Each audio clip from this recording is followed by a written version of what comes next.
Shields up, Iron Breakers. Hopefully you're all having a good time over the holidays. Hopefully you get to spend some time with your family and loved ones. And if you don't, then hopefully some of my videos will get to keep you company and bring you a little bit of cheer during the holiday season.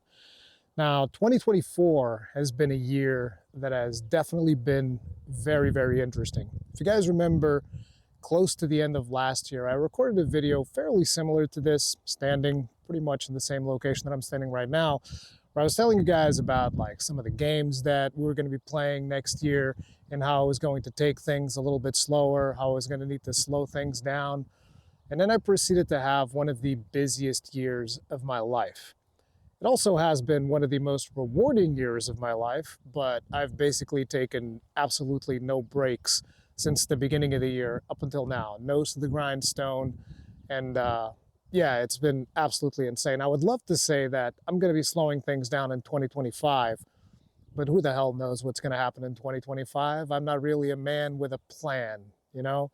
I'm a dog chasing cars. I think, did I even make this exact same analogy last year? I might have.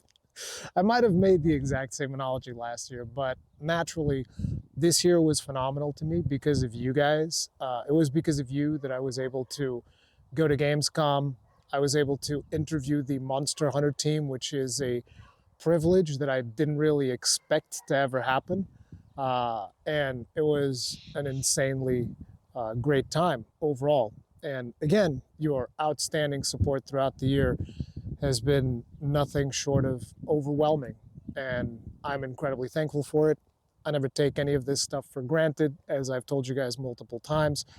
I'm just surprised that I've been doing this for as long as I've been doing it, and somehow I'm still able to keep doing it. I think I've gotten a big run, so to speak. I've gotten like more time in this platform than I ever thought would have been possible. And I'm not quitting anytime soon, in case that's something that you guys are worried about. At least it's not in my plans, unless something unexpected happens, because as you guys well know, I am a family man, and I have to look out for my family.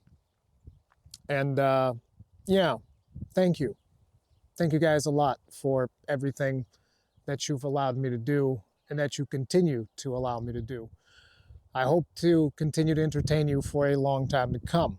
Now, one of the reasons why I wanted to make this video is because I posted on the channel that I wanted to do kind of like an AMA, which for those who don't know, it's Ask Me Anything. It's something that people do a lot on Reddit, but obviously I'm going to be doing it in video form because this is the format that I enjoy doing things in. And I've got a bunch of comments on that post that I did on the community tab. And by the way, if you guys missed the post, you got to make sure that you're subscribed, bell notification on, all of that stuff. And while you're down there checking all of that, you can hit the like button. All of that really helps. But shameless plug aside, yeah, in that post there were a lot of questions, and I'm going to be trying to answer as many of those questions as possible. This is likely going to be a somewhat lengthy video, so let's go ahead and let's get started. Now, we have one here from Tyler Rory, 1856, and he says, Rory, I've been curious about the lore of that hat for a long time now, sir. So the lore of the hat is actually not as deep as a lot of people think. Some people think it's because, oh, he's trying to hide the fact that he's balding. I don't hide the fact that I'm balding. I am balding. I'm balding terribly, okay? I don't care. I don't hide it. Usually I don't wear a hat in my live stream, so it doesn't even make that much of a difference. So the reason behind the hat, first and foremost, we have to say this is not the original hat. This is the original hat. It suffered quite a bit over the years, quite a bit of wear and tear. And this is an Australian Outback hat, okay? Now, the reason why I started using this hat was actually because a long time ago, when I still had a proper head of hair, which, you know, nowadays I really don't, I just showed it to you guys, my hair would get messy a lot. And it would be annoying for me whenever I was recording to like, oh, I gotta go comb my hair, and then I would comb my hair and it would still be messy after I combed my hair. And so one day I remember that I was at my parents' place and I was like, hey, you guys got like a hat? And when I said a hat, I was talking about like a baseball cap type of thing. So that just like, you know, I'd put a baseball cap on, then I wouldn't have to worry about combing my hair, right? And my dad was like, oh man, you know what you should do? You should wear this hat. And I was like, Sure, Dad. And then I took the hat and I did it once for a joke. It was a Dark Souls video, an episode, something like that. And I wore the hat. And basically, then on the next episode, I didn't because my hair was not messy that day, so I didn't need to wear the hat. And people were like, wait, whoa, whoa, where's the hat? Where's the hat? And then people start calling it the Hat of Souls and all of that stuff. This is not the original hat, but this is a present that was given to me by one of you guys, Pavan B, who had a relative go up to Australia. They had a relative who was vacationing in Australia and they bought the hat there and then they mailed it to me in Portugal. And then it got stuck in customs for a month because Portuguese customs are a bunch of friggin' corrupt scumbags that will try to rip you off 6 ways from Sunday. And they keep asking, oh, where's the invoice? I'm like, what invoice? It's a gift. What do you want from me? And so it actually got to a point where I told them to send the hat back. I was like, listen, don't worry about it. Just send it back. And the person who mailed it to me will physically fly here and bring me the hat because you people are so goddamn incompetent. And that's when they realized it would actually cost them more to ship the hat back than to just give it to me. And so they gave me the hat. But yeah, that's kind of like the lore behind the hat. There's no real special reason. I just became a big fan of Australian Outback hats after that. And also the fact that it comes from Australia, which is a very wild place, I think is also very appealing. This one in particular has the crocodile teeth in it as well, which is almost like, if you guys remember Crocodile Dundee from back in the day, big fan. Yeah, that's the lore behind the Hat of Souls. Kite4803, what's your story with Gaijin? How did that meeting transpire? And what are your guys' plans for world domination? So the story with Gaijin is I've always wanted to do a podcast. Like for the longest time. If you go ask some of the people that I worked with at TGN, I've always wanted to do a podcast. Like I wanted to do a podcast before podcasts were even popular. That's how long I've been wanting to do podcasts. And so I think it was around 2020, I made the decisions like, look, I'm gonna do a podcast. I don't care what happens, I'm gonna do a podcast. And initially my plan was, it's like, if I could pick anybody to do a podcast with, who would that be? And the first person that instantly came to mind was Gaijin Hunter. I didn't even know Gaijin Hunter back then, but just like, I remember watching his videos, learning from his videos, and just, he seemed like he had this really chill personality. And I was like, this guy would make a fantastic podcast co-host. But naturally, you don't just approach a complete stranger and go like, hey, how'd you like to do a podcast with me? Even though the reality is, I kind of feel like I've done that throughout the years. But the initial idea was, so how about I do a podcast and I try to just invite people that play Monster Hunter. And I would just have Gaijin be the first guest. So I messaged Gaijin on Twitter, and then we got in a Discord call, and then it was 3 hours later. Yeah, we just got to talking, we just got to chatting, and we spoke for 3 hours, and it went by like that. It was almost no time was spent. And at the end of that call, the conclusion that Gaijin had reached was like, I think we have enough material to do like 3 podcast episodes. And then we started doing it every week. That's kind of like the story between me and Gaijin. We became good friends. And we don't have plans for world domination. We don't have any plans about that. Dova Ninja, when are we going to get more cooking with Ruri videos? Would love to see your attempt at making a Monster Hunter themed dinner. It's like I only really ever did one cooking video that I can remember. It was not like a big deal. It was just like, oh guys, look at me, I'm gonna make a steak. And I've recently actually recorded me making a burger. And I ended up not posting that simply because time, which I'm sure there's questions here about time management. We'll get to talking about that too. But I don't know when I would do the next cooking with Rurikhan video. I'm not actually that great of a cook. Usually the things that I cook are fairly simple. But yeah, we might do more of that. Who knows? Alex SSXS. What is your origin story? What made young Ruri become a content creator? So I used to play World of Warcraft and I would record some of our raiding sessions. And then what I would do was to kind of like increase the overall morale of the guild is I would make these video edits of us taking down bosses, and then I would put like popular musics with the video. So at the time, this would be stuff like Pendulum, Hoobastank, whatever I was into at the time. Obviously, Linkin Park, that type of music. And so I would edit those videos, and I would then post them somewhere. I don't even know if I posted them or if I just like shared them. Back then, we had what was the name of that website? Wow Movies or whatever it was. You guys might remember, this is where Swifty uploaded his World of Warcraft videos and stuff like that. Warcraft Movies, I think, was the name. And there were just like a bunch of WoW movies in there. I would upload them in there, and then I would share it with the guild, and everybody would be like super pumped to go on the raid and beat the boss next time and do all of that stuff, right? After editing those videos, I developed a passion for editing and video games and all of this stuff. And eventually, when I was going to my work at the time, it was a 1 hour commute, so 1 hour going and then 1 hour coming back, I would always be super bored in my car.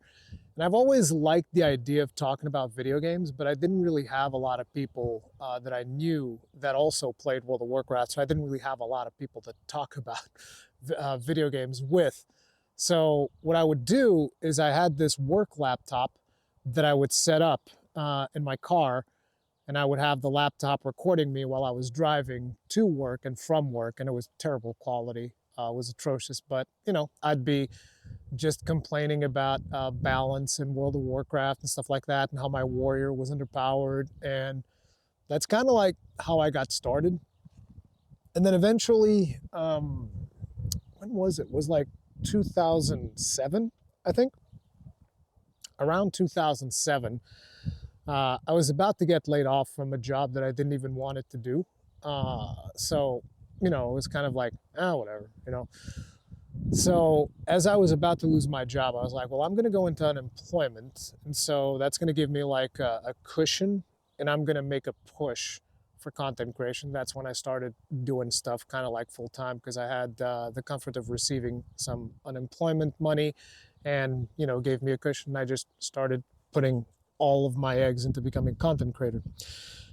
Cider, I've been watching for 2 to 3 years now. My question for you is, what is the origin of the phrase shields up, iron breakers? So this came during a time where I noticed that a lot of creators would have like their own catchphrase. This was actually before I even started watching Asmongold, but like Asmongold is a good example, where he goes, "Sup boys, how does he go? Sup y'all, it's your boy Asmongold," right? Like that was his thing. And there were a lot of content creators that would have something similar. And so I started thinking, okay, what would be mine? And me being a big fan of shields, shield slamming, all of this stuff, I'd be like, shields up. And then I thought, what would I call my audience though? And then that is where Iron Breakers came from. Iron Breakers is a unit from Warhammer, and it is one of the most resilient, at least it was one of the most resilient units before they nerfed it. It was one of the most resilient units in the game, and I had very good stories of when I played Warhammer Tabletop and the victories that the Iron Breakers have brought me, like the one time that I broke down this elven cavalry, beat the crap out of them. Fantastic story, right? And so I thought, Iron Breakers would be a good name for the people that watch me. So that's it. Shields up, Iron Breakers. Camo Steve 2433, what goals do you have for the channel in the next coming year, and what games other than Months on Wilds are you looking forward to? I don't really have goals. I never really think too far. I don't think that far ahead. I know that a lot of people are like, okay, this year I want to hit this particular milestone, that particular milestone. My goal is like, I hope the channel makes enough for me to just keep living. That's it. That's my goal. And in regards to which games we're going to be playing, I'm going to be doing a live stream. It'll probably already be up by the time this video goes up, which is like, what are we playing in 2025? You can watch that. I'll say the games that we're playing right at the beginning of the stream so that you don't have to watch the whole thing if you don't want to. So yeah, that's what I'd say about that. Mikukami, my question is, if algorithm and time wasn't an issue, what would be some game series you would love to do? I'd love to play more space games. Unfortunately, I kind of feel like there's not that much intersection between the types of games that I'm known for, like Monster Hunter and Dark Souls, and space games. I have done in the past. You guys can find Elite Dangerous stuff in the channel. You can find No Man's Sky stuff. I've even done some No Man's Sky this year because No Man's Sky is a ton of fun. But yeah, so space games, JRPGs would also be something that I would like to do more in the channel, particularly Xenoblade Chronicles. Big fan of that series, as you guys are likely aware. I would like to play Skyrim.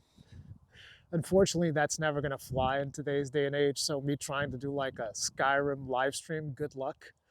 And I would also like to do Witcher 3, which I've never finished because I was not a big fan of the combat. Love everything else about that game, but I can't get into the combat. It's very, very rough to me. But yeah. Then we have Gary Lai 363. With Monster Hunter Wilds, Capcom has had to consider a lot of things that may cater to a newer, wider audience, making accessibility changes, quality of life, movement, online, etc. After getting a sense of what they try to do with Wilds, what are some of the things you would adjust with the games to try and appeal to a wider audience, but still staying true to the core fans and experience? Second part, how do you think the series can evolve for future entries? With World, we saw timed event quests, connected zone, emphasis on ecology, etc. Where would you look to take the series in the future? Almost as if I'm the one developing it. But it's like, number one, you don't want my changes because the reality is I could come up with some suggestions that would bring in a wider audience, but most of the suggestions that I can think of that would bring in a wider audience aren't actually things that I would want in a game. As a matter of fact, it's quite the opposite. Most of my suggestions would actually alienate a wider audience. And that's why you probably don't want me developing Monster Hunter, okay? I can give suggestions about certain things, but most of the things that I want are actually more alienating because I like games that a lot of the things that I like about Monster Hunter are not necessarily things that would bring in a wider audience. That's the problem. In regards to what would be the one thing that I would add to the game, it would be multi-stage hunts. I made a whole video talking about this, but this would be a video where rather than you going in, hunting the monster, killing it, carving it, doing the old thing, you would have these multi-stage hunts where you would go in, you would start fighting the monster. This would be an actual grueling fight, right? You're actually struggling to beat this monster, not just going there to farm it like we usually do nowadays. You would be going in, you would be struggling, and then eventually the monster would run away and it would be hurt and whatever. Then you would have to go and hunt it in a different region and it would be the same monster. Basically something that would extend the duration of a hunt and actually would make it almost like a raid encounter, but not necessarily balanced around multiplayer or anything like that. But basically make it a very lengthy hunt. That's what I would want. And then at the end of that hunt, you would get the amount of materials that would be the equivalent of somebody who was just like farming it during that time. You would get an equivalent amount of materials or something like that. But yeah, that's not a particularly popular suggestion, so I don't think that's ever going to happen. Drummer King Rules 672. What are some of your favorite foods and drinks? So my favorite foods are actually Italian and Asian. So I love lasagna, love raviolis, spaghetti bolognese, love that. That's my favorite stuff, particularly when it's my mom making it. My mom's Portuguese, but she makes like the best Italian food you've ever had. So yeah, Italian, love it. And Asian, I love Chinese food. I just like the way that they prepare vegetables, stir fry, that type of stuff. Absolutely love it. And sushi. I like sushi a lot. So I also like Japanese noodles, that type of stuff. Love all of that. Those are my favorite types of foods. In terms of drinks, I'm not much of a drinking guy. I don't even drink soda anymore because that's one of the things that I started to cut when I wanted to become a little bit healthier. And I don't like alcoholic beverages. I don't like the taste. And I find it interesting because people are like, you're not supposed to like the taste. And I'm like, well, if I don't like the taste, then what's the goddamn point? I don't want to just get wasted. I can get high on life without requiring additional substances. But I would say that probably one of my favorite drinks is the pina colada. Pina colada, but without alcohol. Really like it. Really like the taste. It's like this pineapple coconut type of thing. Really nice. BlazeFang49 is Gamer 21. Hey, Rui, what's your favorite part about this job, being a content creator? The part that you wouldn't change for anything in the world. Shields up and happy holidays. My favorite part of creating content, at least over the years, has kind of been live streams and podcasts. Podcasts is pretty much anything that is long form. I tend to prefer over having to create like these very short curated videos. I don't really like doing scripted content. I much prefer unscripted content where I can just riff off. I have a hard time making my voice sound natural whenever I'm doing scripted content because I'm reading and I'm trying to emphasize certain parts when I don't know, it just feels kind of weird. Even though I do scripted content from time to time, I try to avoid that as much as I can in favor of unscripted. But yeah, definitely live streams where I get to interact with my audience and people get to ask me stuff in real time. And podcasts where I get to talk about somebody else about what they're passionate about in video games. Reborn DX6. What did you do for work before YouTube? Do you work in a different room in your home or in a separate studio? What's something you wish you could have told yourself when you were speaking to your 18-year-old self? This is 3 questions, dude. You're asking a lot. So, rapid fire. What did you work on before YouTube? I did a bunch of stuff. I did IT consulting. I did large format printer maintenance. I pretty much did almost everything. For a while, I worked in metallurgy. I've operated CNC laser cutting machines. I've done all kinds of works. Not always legally. Like, as I started working when I was very, very young, I would be helping out my dad with some of his stuff. I remember at some points while I was in college, I would wake up at 3 in the morning to come down and in my flip flops, jump on top of like this laser cutting machine and adjusting stuff. It was crazy. So I've done a lot of stuff before I've done YouTube, and yeah, lot of odd jobs. Do you work in a different room from your home or a separate studio? I work mostly from a warehouse that my father owns. It's like a really old warehouse. It doesn't really do anything anymore, but it's got like some office space in there. That's kind of like where I work. And what do you wish you could have told yourself if you were speaking to your 18-year-old self? Stop eating garbage, you fat bastard. That's what I would have told myself. Stop eating garbage, start working out. Because yeah, I've done a lot of piss poor decisions when it came to my my diet when I was younger, and I wish I wouldn't have done that. So that would be this would probably be one of my biggest advices for anyone. Even if you are fit and you're like, oh man, but you're still eating like a bunch of fast food, that would be my biggest advice. If you're young, stop eating fast food. Start figuring out how to cook for yourself and start working out. Even if it's basic, something super basic like lifting a couple of weights, doing a couple of push-ups, shit like that. Like, seriously, that would be the biggest advice that I would give, not just to myself, but to anyone at that age. Because we think like, oh, we're gonna be young forever. No, you're not. It doesn't work like that. Basketman65, what is the most important thing you have learned from being a content creator? I actually took a couple of notes. I pre-read these questions so that I could give you guys good answers. Never give up. Never give up. It's very hard. Things are not always easy, particularly if you're trying to jump into this industry. It's a very hard industry to jump into. So most important thing was never give up. This is something that I teach my kids. I tell them this is our special power. We never give up. So never give up. Always punch above your weight. Always. Worst thing that can happen, they tell you no. No, actually, that's not the worst thing that can happen. That's the second worst that can happen. The worst thing that can happen is radio silence. And the third thing is something that I feel a lot of people need to learn. It is easier for someone to tell you no in an email than it is for someone to tell you no face to face. Take that one home with you. Anyway, Dark Matter X, what have you been your biggest learnings as a content creator? We already talked about that in the previous video. Also, what challenges have you faced in this line of work as it contends with family time, I imagine? How have you overcome this? I haven't.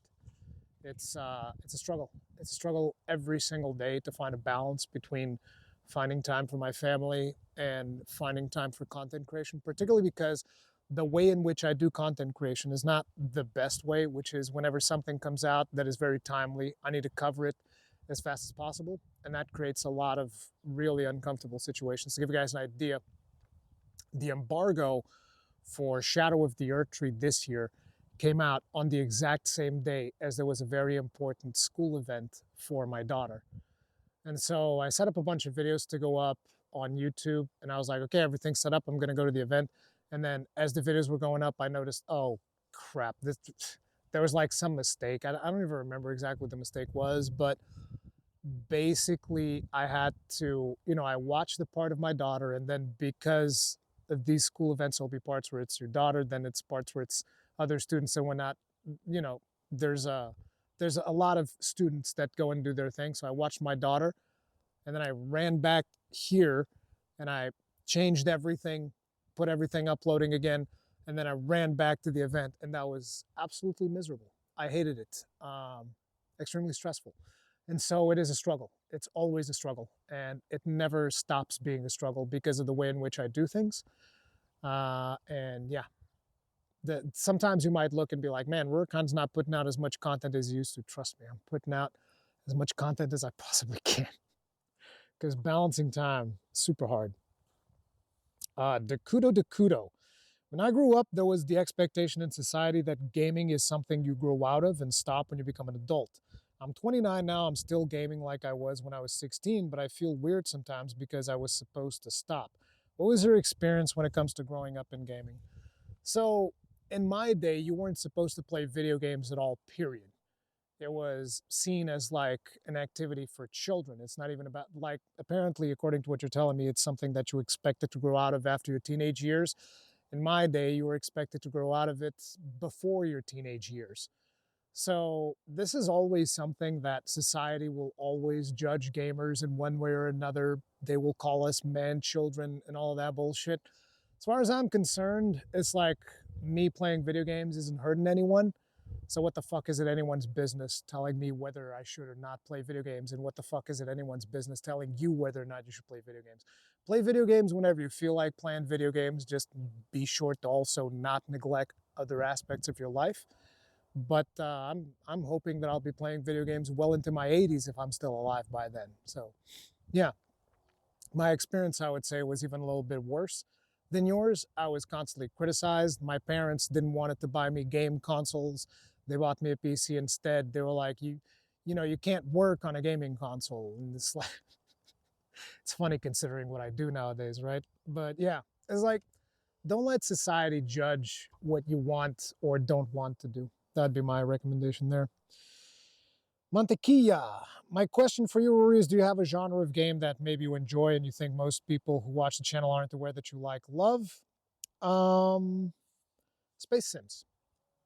Probably most people on the channel don't know that I like Space Sims a lot, especially ever since I played Elite Dangerous. Cuff38 Mac. What would be your advice to something wanting to get on YouTube to be a content creator in the gaming genre? What lessons have you learned from doing it? So I've already talked about the lessons that I've learned from doing content creation, but my advice to somebody wanting to get into YouTube to be a content creator in the gaming genre would be find your niche. Find your niche, focus on that niche, and don't branch out for a very, very long time. So like find a video game that you really, really like and that you can kind of like become a specialist on, and it is a video game that maybe doesn't have a whole lot of people talking about it, and then focus on covering that game. Also, ensure that that is a game that has future prospects. Like, don't go and find this super obscure JRPG and then focus all of your eggs on that game because it might not work out for you. But find something that you see, oh, this can be somewhat popular. There's not a lot of content creators covering it, and focus on that. And then just keep it going. But the reality is that my advice is actually not particularly good, because if you look at content creators coming up now, like a really good example would be Legendary Drops. He's obviously branched out. He does a lot of different videos. He does a lot of really high quality stuff, and he's able to do it without necessarily focusing on a niche. So yeah, you shouldn't necessarily take my advice. You have to kind of forge your own road, and there's no real way to explain to you what that road will be. It is just something that you will find along the way. My advice still is the way that I was successful was focus on a niche. Like I was one of the first content creators covering like Dark Souls and that type of game because I just loved Demon Souls when I played it. And so I wanted more people to play it, and that was kind of my objective, and that's kind of how I got started. Kokoto Hero N3. Aside from good combat, what aspects would you personally like to see in future RPGs/action RPGs? Games like Souls, Dragon's Dogma, No Rest for the Wicked, etc. More focus on specific elements or innovation in certain areas? I think one of the things that I would like to see the most is probably better enemy AI. I really want to see them evolve enemy AI instead of just like, okay, here's the patterns that this monster does. When you're at mid-range, monster does this. When you're at long range, monster does that. When you're at point blank, monster does this. During this phase, you will do this attack more. I want to see a bigger evolution of that, but I'm not a game developer, so I don't know exactly how stuff like that would work. But I know that it would be tough. Definitely be tough, but that would be the biggest thing for me. Enemy AI.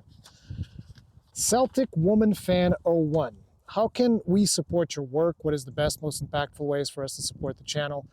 Is like, one of the most important things for me is just people showing up. Like, if you want to give me money, support in any ways, there's super chats, there's going to be a donation link in most live streams, and there's obviously memberships and all of these things, right? And all of those help, but the most important thing is just showing up and hitting the like button. I never want to see people feeling forced to support, because sometimes I hear people being like, oh, I'm sorry, I wasn't able to support anymore, or whatever. It's like, I would prefer you just come, show up, have a good time. That's it. That's it. And if you want to support, that's great. I love it. I appreciate it. But the most important thing is just showing up and hitting the like button. Business aside, my other question would be, what is your favorite hobby outside of gaming? Probably miniature painting. I don't really have time to do it anymore, but I loved when I was doing my painting of miniatures for Warhammer. That was fantastic. Had a blast doing that. Back in the day, I also used to do paintball. That was a lot of fun, but that was also a lot of work to set up and whatnot, and maintaining all of the equipment was a pain in the ass. But miniature painting was a lot more enjoyable. Raduca3571.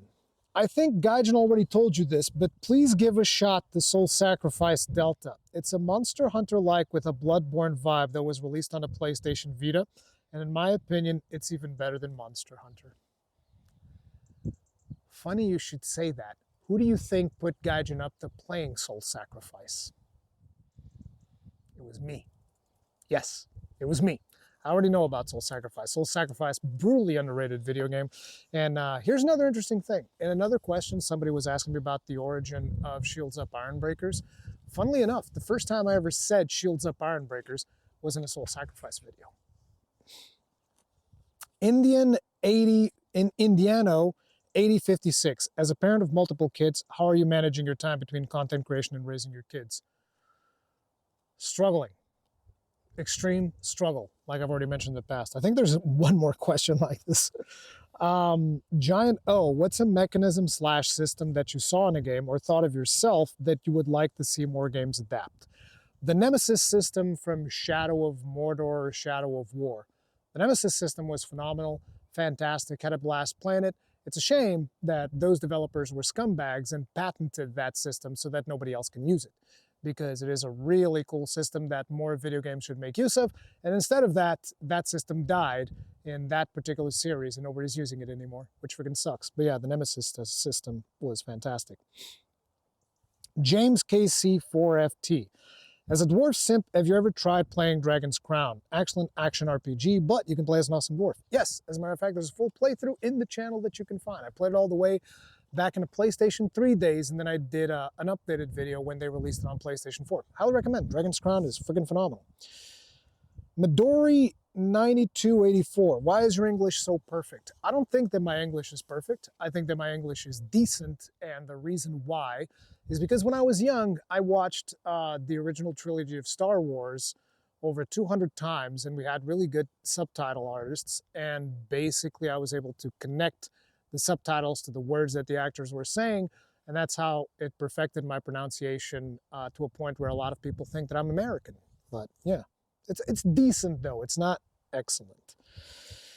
Ruri, please post your thoughts, concerns about the removal of monster tracking. I'm shocked there isn't more of an uproar about this. The streamlining of certain work mechanics to reach a broader audience is very concerning to me. I hate it. Those are my thoughts. I've spoken about it a lot. I don't like the fact that we're cutting down on tracking. I didn't like the way tracking was done in Rise and Sunbreak, but I'm in the minority and I have to accept what Capcom decides to do. We'll see how it works in the final game, but it seems like right now tracking is, you track the monster once, after you track it once, you never have to track it again. It's just always in the map for you, which kind of sucks. Angel Vic, while we're asking our question here, Gaijin is plotting behind you. Absolutely. To be on the topic at hand, my question would be, what made you never quit, especially when you started streaming or doing content when the number of views were low? Two things never made me quit. Those two things are passion.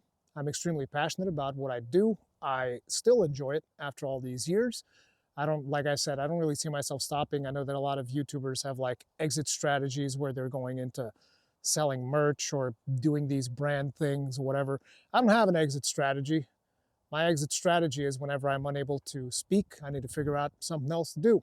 But until then, I will be doing content creation. But the two things were passion and stupidity. I'm a terrible businessman. I'm terrible at making business decisions. And so I just kept at it pretty much the same way that I yeet myself at bosses in Dark Souls. I'm a stubborn bastard and I will keep smashing my face against something until it either breaks or I break. Yeah, I wish I had a more insightful answer there, but the reality is passion and stupidity. Michael A.W. age 8 UC. If you had to describe your wife and kids as Monster Hunter weapons, which weapon would you choose for each? So my son is a dual blade because he just like runs around all over the place, is super fast, and friggin' I can barely keep up with him. My daughter's like a sword and shield, which is a kind of the same thing, but she's a little bit more thoughtful about the stuff that she's doing. And my wife is a hammer because she yeets both of them into the air whenever they're misbehaving, and me as well. Matto Age Q9JR. What would you do if Capcom was no longer around and Monster Hunter World would have never been released? I would play other video games because I love playing video games. Alex501X. What is your favorite Soulsborne level and boss? So level, I have one that is definitely my favorite level. In terms of bosses, it kind of like shifts. So I'm gonna give you three bosses that I really like. Now the level, Sense Fortress, or as I like to call it, Sense House of Fun. I think I got that from Pallytime. Pallytime, I think, was the first person I heard calling it Sense House of Fun. But yeah, Sense Fortress, hands down, my favorite level in any Souls game. My favorite bosses would probably be Artorias. I loved fighting Artorias, really cool fight. Gurman. Gurman is just friggin' awesome. I think I killed him with a cannon blast first time around, which was pretty cool. And Godfrey or Horalu. These would be like some of my favorite bosses of all time in Soulsborne games. I love just the brutality of Horalu. It's a really, really cool boss. The Muddler. What TV show or movie would you like to see become a video game? None. I think that most adaptations kind of suck. So I wouldn't really think of like, oh, I wish that this thing would become... Usually I prefer video games being their own thing. And usually most of the games that are really, really good are not adaptations of TV shows or IP. What are some of your favorite films? I mean, obviously the original Star Wars trilogy is always going to hold a very near and dear place in my heart, but my favorite film of all time is Reservoir Dogs by Quentin Tarantino. Big fan of Quentin Tarantino, also really like Pulp Fiction. But yeah, those would be some of my favorite films. The original Star Wars trilogy, the one where Han shoots first. So the original Star Wars trilogy and Reservoir Dogs and Pulp Fiction. Love those. Which Monster Hunter was your first and how did you get into the series? My first Monster Hunter was Monster Hunter Tribe. I hated it. And then I got into the series when me and a friend of mine played Freedom Unite in co-op and my friend kind of showed me the ropes. Thanks for putting this together and all the, this is from Aaron Johnston, JPN. Thanks for putting all this together and for all the hard work you put over the years. Gotta ask, if you could have your memory wiped for any one game playthrough you've ever done so you could enjoy it super fresh and experience it all over again for the first time, which game would it be and why?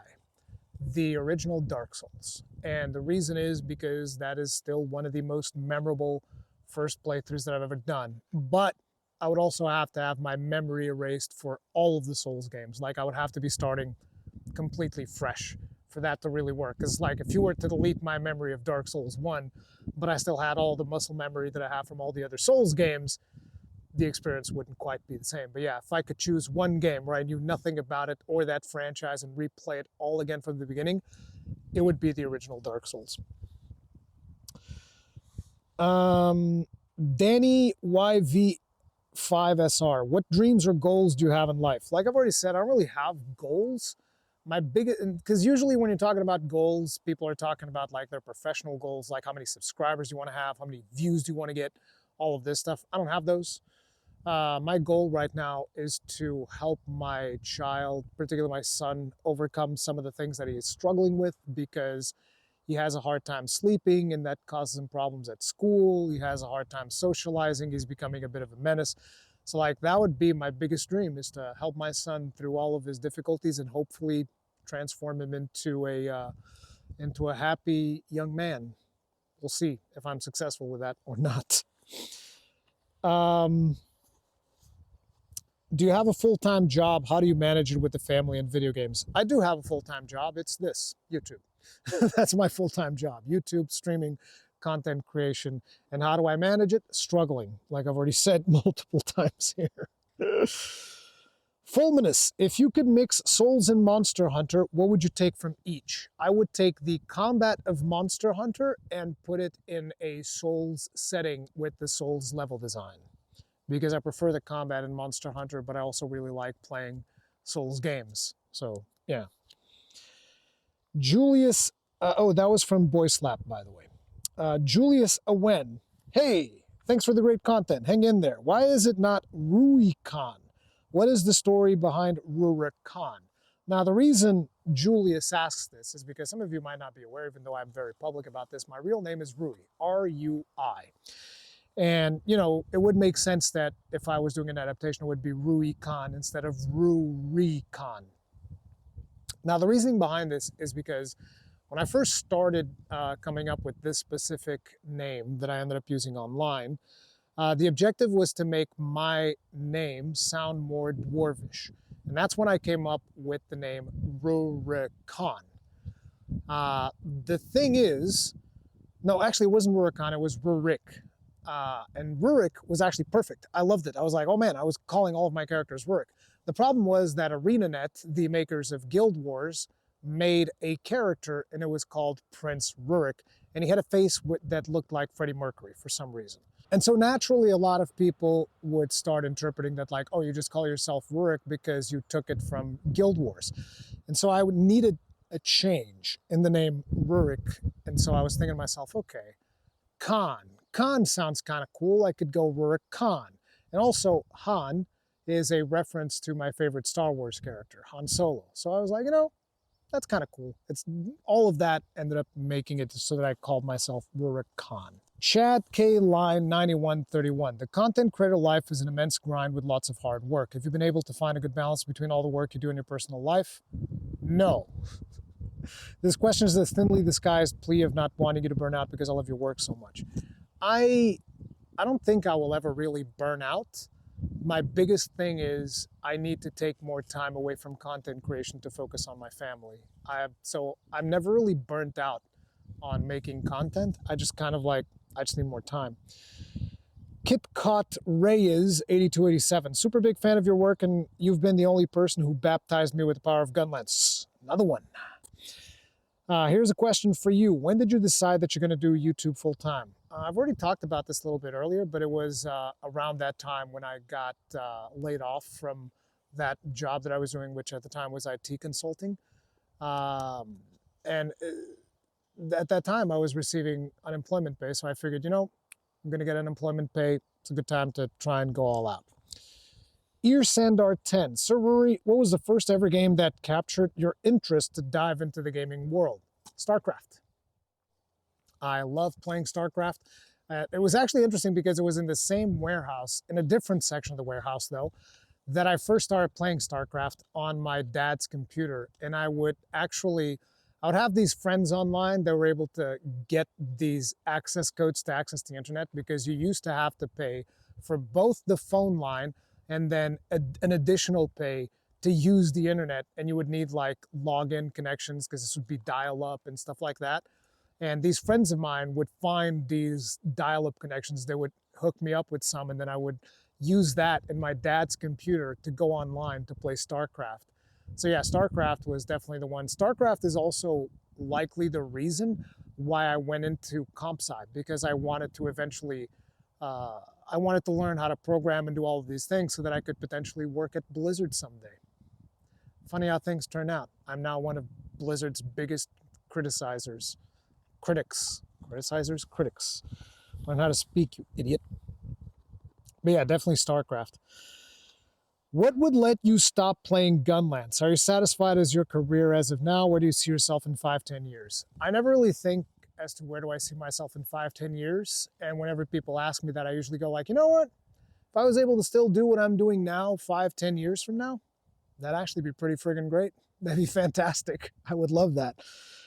But what would let me stop playing Gunlance? Probably Capcom removing Gunlance from the game. Are you satisfied with your career as of now? Absolutely. The one thing that I wish, again, is just more free time to spend with my family. That's my biggest thing. Art Sleep Lockhart 9386. How old are you, Ruri? And how long have you been a gamer dad? I want to learn from the expert gamer dad like you. I'm not an expert gamer dad. I am 42 years old. I'm going to be 43 years old next year. And I've been a gamer dad. I'm about to come up on 10 years come January, which is when my first son was born. Tony Dragon, how long will it take you, Cowboy and Ratatosker, to beat Night Rain Day 1? I don't know how long it's going to take me to beat Night Rain. I doubt it will be Day 1, specifically because my time is much more constrained than Cowboys and Ratatoskers. How long is it going to take me? I don't know. Probably longer than both of them put together, I would imagine. Mr. Green Noisy, Eorzea Cafe when? The Ronka JP branch is waiting for you. I don't know, dude. I was very disappointed with Non-Trail, so yeah, it's rough. Ivy's Joe, when are you playing Deep Rock Galactic? Rock and Stone, brother. I have no idea. I'm not too into first-person games. That's kind of like something that I need to overcome because I do want to play Deep Rock Galactic at some point. Jan Garuga 4928. What is your favorite indie game? Baldur's Gate 3. I know a lot of people are going to be like, that's not really an indie game, but it is. It is an indie game, so I think it's a valid choice. But if you want something else, I guess I also really like Wayfinder. That is also an indie game. And another example is probably Path of Exile 2, which is also another indie game. These are all indie games. I understand that probably when people say indie, they're thinking like pixel art, stuff like that. But I haven't really played a lot of pixel art games recently, so yeah, I don't know. I like that Moonlighter game when I played it a while back. That was fun. The Muddler, why do you hate the longsword? I don't hate the longsword. I hate when people get into arguments with me, telling me about all of the skill that is required to play the longsword. Mark Schrems, 5117. Wildest and craziest thing you did in your youth? I didn't really do too many wild things when I was super young. I would tell you that the wildest thing I ever did in my life was planning a trip to E3 one day before I left. There's a really long story there that I'm not going to get into in this video, but you can find it in the channel. I've done videos talking about this. But yeah, that was the wildest thing I've done in my whole life. Nargo9734. It's a bit of a silly question, but if you could design one monster for Monster Hunter, how would you have made it? Probably a Phoenix type monster, because Phoenix is my favorite mythological creature, the whole thing of rebirthing yourself from the ashes and all of that stuff. So it'd probably be some type of bird wyvern that would also have a gimmick somewhat similar to Gypsyros, where it would die and then you would go to like pick up the ashes or something and then it would explode in fire, deal a bunch of damage. It would probably have a gimmick kind of like that. OptaX2277, do you think you'll ever stop playing video games? And if so, has the thought of retiring ever crossed your mind? I don't think I'll ever stop playing video games, and like I've already said, I don't think I'll ever retire. My biggest concern about the sustainability of what I'm doing is that I'm having a tougher and tougher time talking during long periods. You might have noticed in my live streams a lot of times I go, you know, just like clearing my throat all the time. So I don't know how to deal with that. I think that's probably all due to lack of sleep, but I can't seem to fix that because I still struggle with sleep. But no, the thought of retiring has never crossed my mind. Even if I do retire, I still want to keep doing content because it's fun for me. I like hanging out with you guys, and hopefully I will never be that out of touch to where people cannot relate to my experience at all. But yeah, we'll see how that pans out. But I don't really make big plans about this. Decaf 9150. Got a favorite book slash novel of all time? I know it's a random one, but curious.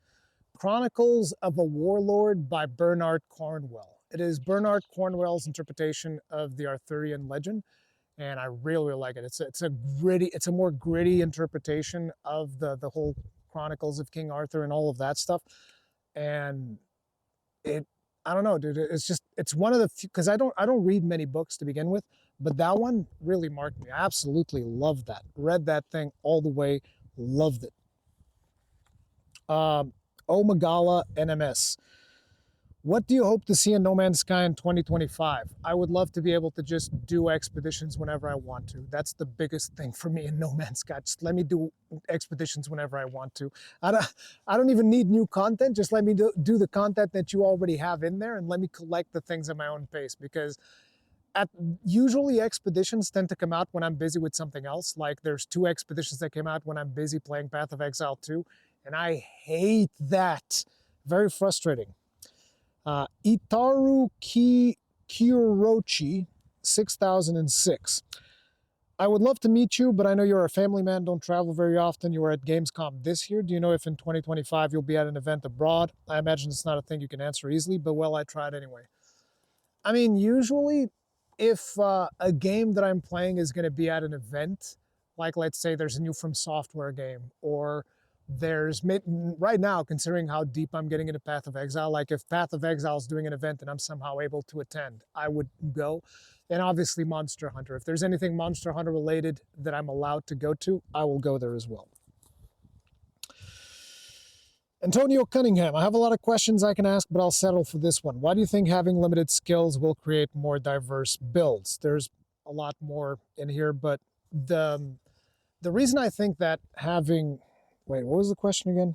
Having limited skills will create more diverse builds. The reasoning is, obviously a lot of players are still going to choose, whatever happens to give them the most attack boost and critical eye and weakness exploit and all of that stuff.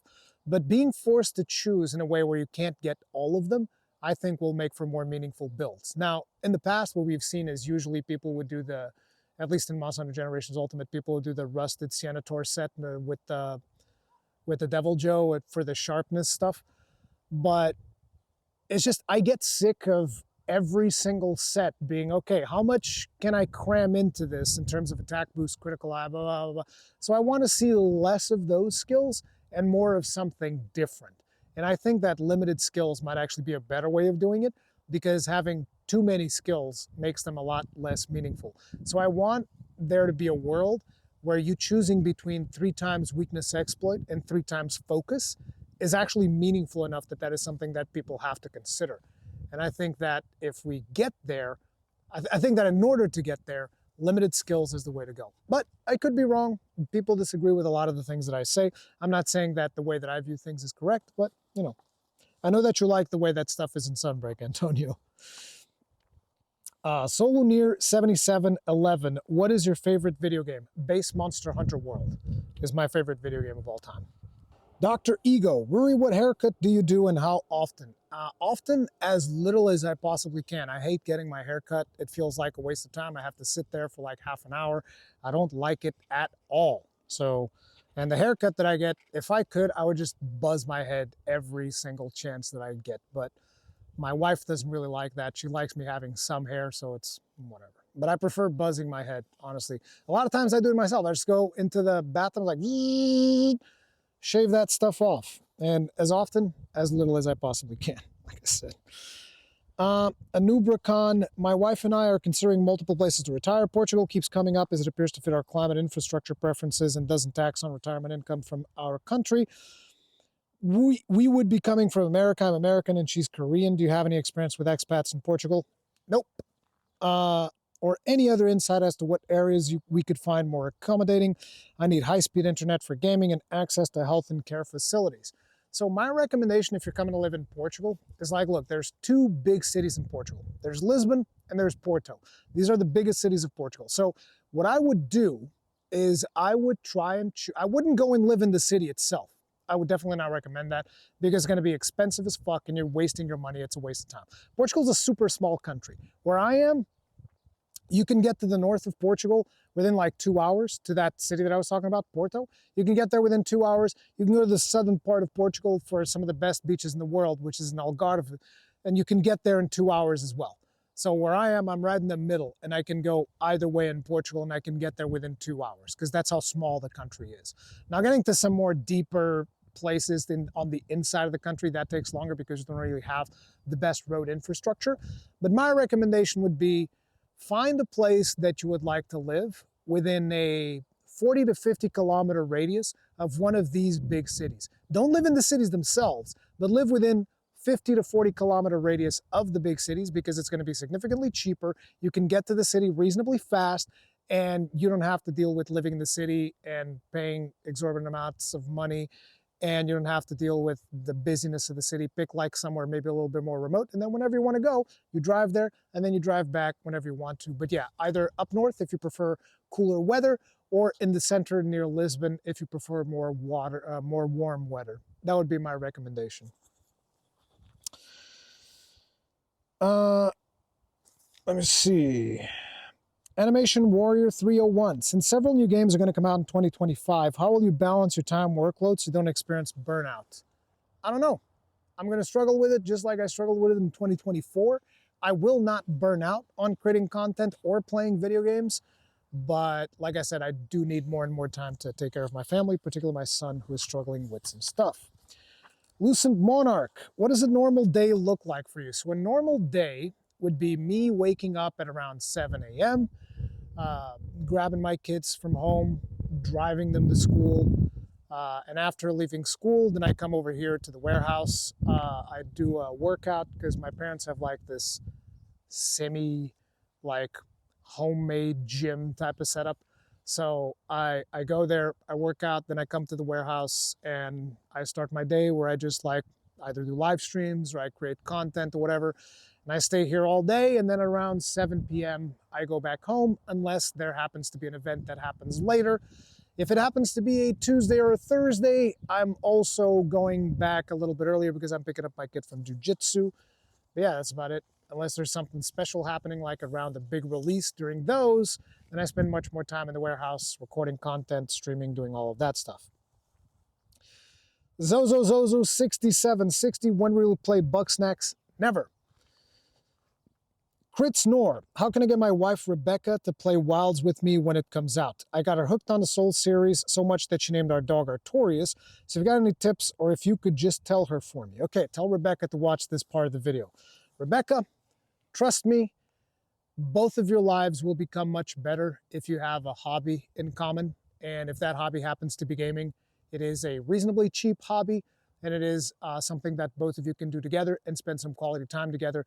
And I would highly recommend that you play video games with your husband, okay? This is from someone whose wife used to play video games with me. She doesn't play video games with me anymore, and it fucking sucks, okay? So yeah, I would highly recommend try to find that middle ground with your husband and enjoy yourselves. Life is short. CTDXII 8007. When will you and or Gaijin be doing a Return to Monster Hunter Freedom Unite playthrough series? So the struggle of doing, here's the thing, I don't like doing emulation.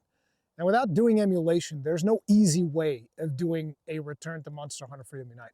I would love to play old school Monster Hunter games, but there's no easy way of doing it. Particularly the one that I would actually like to play is For Ultimate. I'd love to play For Ultimate, but without engaging in emulation, I sure as hell don't want to be playing it on my 3DS, which by the way is already modified and can output image to a screen, but it's still uncomfortable to wield the 3DS, okay? So if they were to release like a remaster, that's when we do it. Another question, I'm greedy. This is from Antonio Cunningham. I found some great games to play because of your recommendations. What games do you recommend for 2025? We know Monster Hunter Wilds is one. Watch the live stream. They'll probably already be on the channel by the time this video goes live, where I talk about the games I'm going to be playing in 2025. Is it hard, this is from the Muddler, is it hard being a YouTuber when you have kids? Yes, it's almost impossible. Mr. Fabulous 01, are you allergic to shellfish and are you wearing any jewelry? No, and no. Byron Jordan 1684. Would you do a new Baldur's Gate playthrough until Monster Hunter comes out? No, because there's not enough time.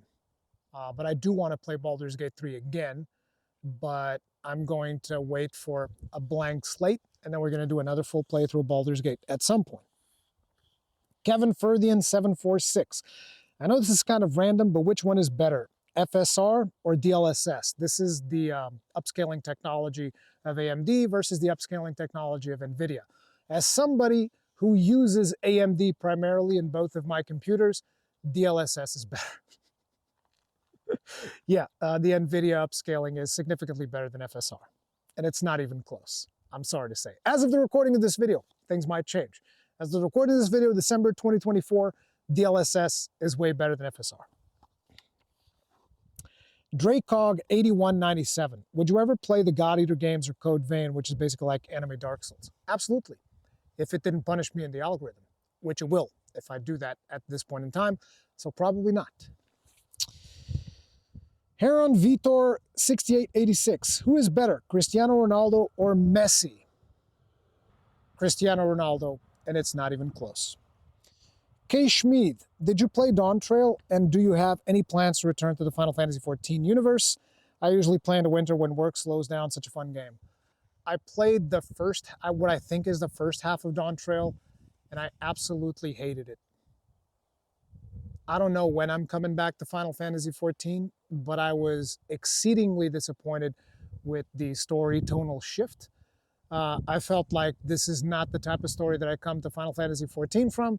And the biggest thing that alienated me the most in Dawn Trail was the Disney musical act that happened at what I think is the end of the first half of the Dawn Trail campaign. So, yeah, I don't know when I'm coming back. Probably if there's big promise in the next expansion, but at this point in time, that story really burned me. Caleb Nelson 58. You said English isn't your native language, but Portuguese. Why did you make your channel an English spoken one instead of your native language? The reason behind that is because I've always thought that speaking English would give me access to a wider audience. And knowing what I know today, I would say that I've made the right decision, not necessarily because it gives me access to a wider audience, but because of the fact that the things that a majority of Portuguese gamers like are incredibly different from the things that I like. To give you guys an idea, the most popular games here in Portugal is FIFA, Fortnite, Call of Duty, you know, the mainstream shit. That's what a majority of gamers in Portugal play. And I know a lot of Portuguese people in my channel are going like, hey, I'm Portuguese, I play. We're in the minority, brother. You and me, we're the minority, brother. Otherwise, I would have preferred doing the channel in Portuguese, but I think that doing it in English was the right call for me. Blue Fire Demon 448.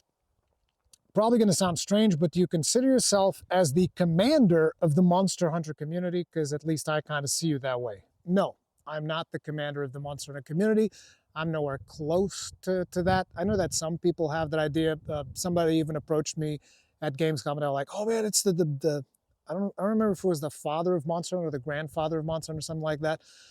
And while I'm incredibly honored that some of you guys see me that way, no, there are many more people that form the Monster Hunter community, and I wouldn't necessarily put any one of them directly above or below or whatever.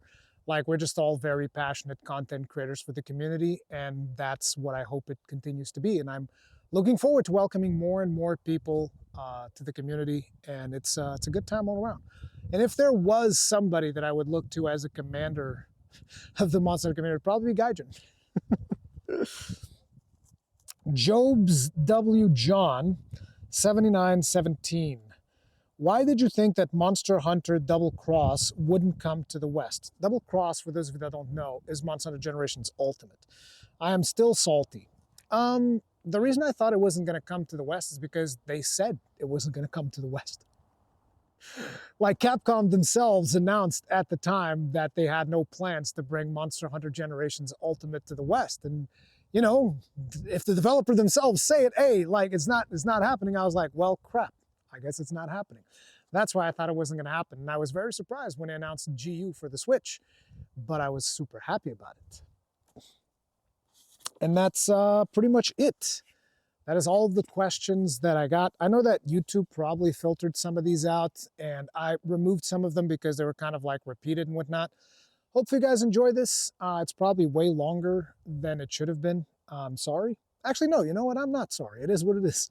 If you guys enjoyed it, leave it with a like. Like I've already stated, happy holidays, Merry Christmas, Happy New Year, all of that stuff. There's probably still a couple of videos that are going to be going up on the channel. But yeah, thank you guys very much for allowing me to continue to do this. And I'll see you guys in the next one. Stay strong, stay safe. Peace out.